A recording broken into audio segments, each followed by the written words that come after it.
Assalamualaikum warahmatullahi wabarakatuh. Hari ini kita akan membahas tentang suctioning ya. Apa sih suctioning itu ya? Suctioning adalah tindakan keperawatan yang dilakukan kepada pasien yang tidak mampu mengeluarkan lendir secara mandiri.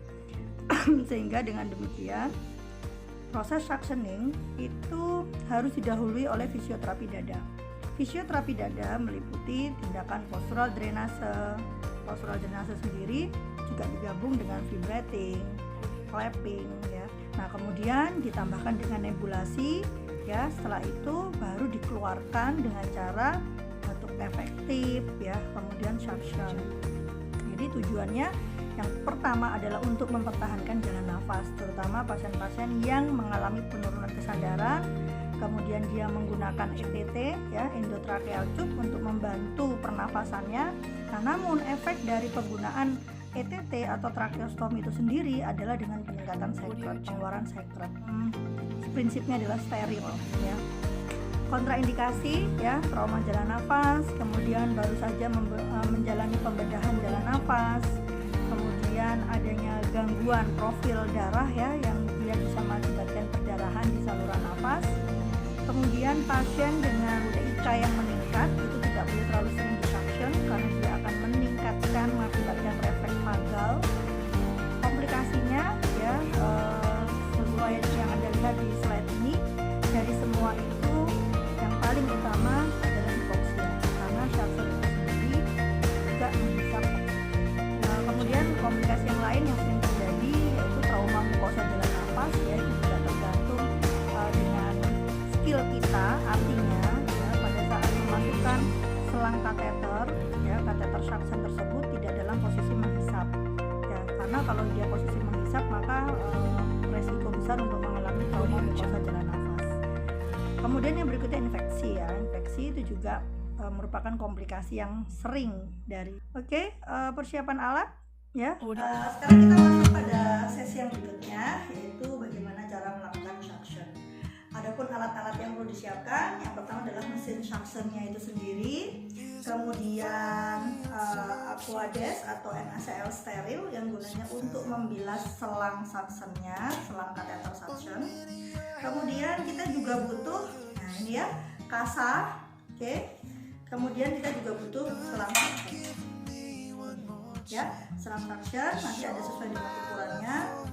Kemudian jangan lupa, karena ini adalah terkait pernafasan, maka prinsipnya adalah steril. Kemudian yang berikutnya adalah bengkok, setelah itu sarung tangan steril yang sesuai dengan ukuran Anda. Dan yang tidak kalah pentingnya lagi adalah saturasi oksigen. Saturasi oksigen ini merupakan mata kita untuk melihat kondisi oksigenasi pasien, karena kita tidak boleh lupa bahwa pada saat kita melakukan suction, kita juga menghisap oksigen, sehingga nggak boleh lama-lama, 10-15 detik saja. Oke. Kemudian untuk melakukan suction, jika seandainya pasien ini tidak terpasang tracheostomi namun ada retensi sputum, maka Anda harus menyiapkan NPA, nasofaringeal ya. Jadi ini dimasukkan dulu ke pasien, setelah itu nanti kita baru lewati. Jadi nggak boleh Anda melakukan suction langsung dimasukkan ke hidung, karena beresiko terhadap trauma mukosa ya. Persiapan alat yang lain ini ya, yang pasti ukuran selang kateternya diperhatikan, tidak boleh terlalu besar ya, atau tidak boleh terlalu kecil. Untuk ukuran dewasa 12-16 dengan tekanan vakum 120-150 ya. Baik, untuk persiapan pasien seperti biasa kita inform konsen, kemudian kita lakukan pengkajian dulu, kita temukan di mana ronkinya ya, kemudian kita lakukan postural drainase sebelumnya. Jika tidak ada kontraindikasi ya, kontraindikasinya adalah tadi TIK meningkat, kemudian pasien dengan udem paru ya. Nah, setelah itu sebelum melakukan suction maka kita harus melakukan pre-oksigenasi dulu. Kita pastikan bahwa pasien kita hiperoksigenasi dulu, karena suction, tindakan suction itu juga menghisap oksigen, tidak hanya menghisap sputum. Yang kita review lagi bahwa kita upayakan sebelum dilakukan suction maka SpO2 nya harus menunjukkan nilai di atas 95%. Baik, tadi ya prosedurnya, prosedur pasiennya semipolar, kita auskultasi bunyi nafas ya. Jangan lupa cuci tangan 6 langkah. Kemudian kita cuci tangan dulu. Lebih baik menggunakan air. Tapi jangan lupa setiap melakukan tindakan kita harus air. Oke. Kemudian kita gunakan sarung tangan steril. Nah, kita coba menggunakan sarung tangan steril ya. Ukuran saya adalah 7,5. Lihat. Kemudian kita buka ini. Oke. Jangan lupa berhadapan ya. Berhadapan seperti ini. Dan masukkan dulu jempolnya. Kalau jempol sudah masuk,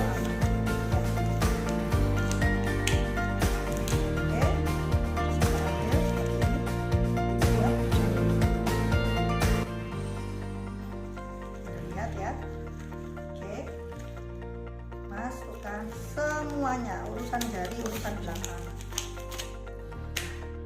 Hidupkan mesinnya ya. Kemudian hidupkan mesin dengan tangan yang non dominan, jadi satu tangan akan kita on-kan. Baik, dari dua tangan kita yang steril ini, satu tangan akan kita on-kan ya. Saya ambil yang tangan kiri, kita buka ini. Kemudian saya ambil dengan tangan kanan.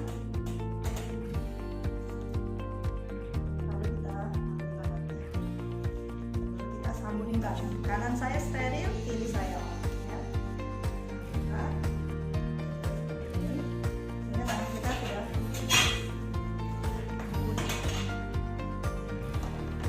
ini ya. Nah ini kemudian kita nyalakan ya, nyalakan. Kemudian jangan lupa ambil asap seperti ini ya. Kemudian kita masukkan ya, tidak dalam posisi menghisap. Kalau menghisap maka saya tutup begini, tapi kalau begini berarti tidak menghisap. Kita masukkan tidak dalam posisi menghisap, kita masukkan ya, tidak dalam posisi menghisap, dan kita tarik. Nah 1 cm baru kita tutup. Ini posisi menghisap, lalu kita putar. Setelah kita putar selesai ya, tidak boleh lebih dari 15 menit. Cara membuatnya bukan di sini, steril ya. Bisa ya, dan kalau kita bantu sama sekali.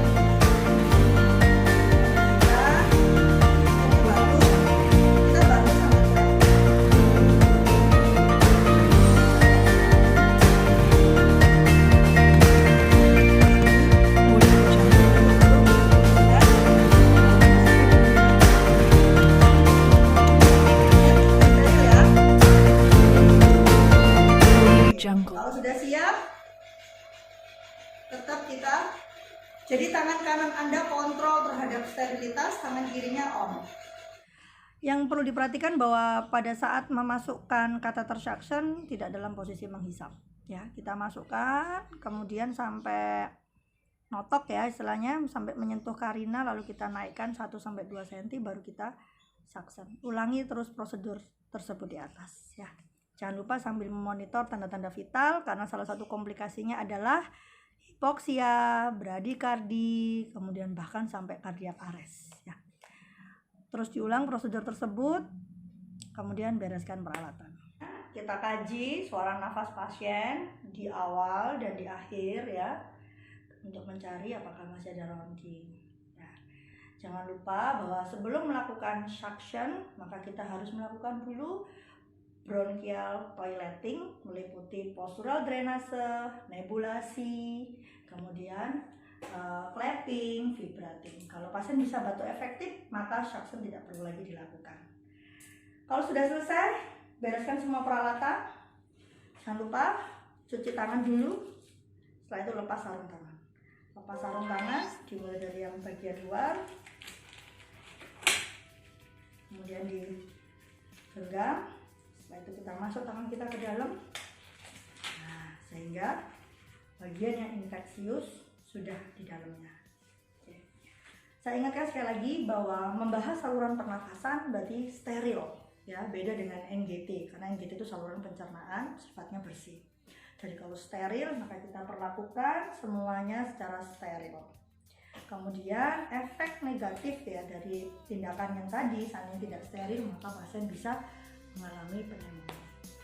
Saya rasa itu yang bisa kita sampaikan hari ini. Selamat belajar. Baik, catatan penting, lama penghisapan tidak boleh lebih dari 10 sampai 15 detik ya. Kemudian bilas kateternya tadi dengan NaCl ya. Oh ya, sputum itu steril ya sebenarnya ya. Jadi sputum, urin itu steril. Jadi saluran nafas itu juga steril ya. Kemudian kalau masukkan kateter tidak boleh dalam posisi menghisap. Kalau sudah notok gitu kan, kita angkat 1 cm lalu kita putar ya. Baik, saya rasa itu referensinya adalah dari Fundamental of Nursing ya, Dr. Perry. Silakan untuk membaca lebih lanjut. Terima kasih, semoga sukses. Assalamualaikum warahmatullahi wabarakatuh.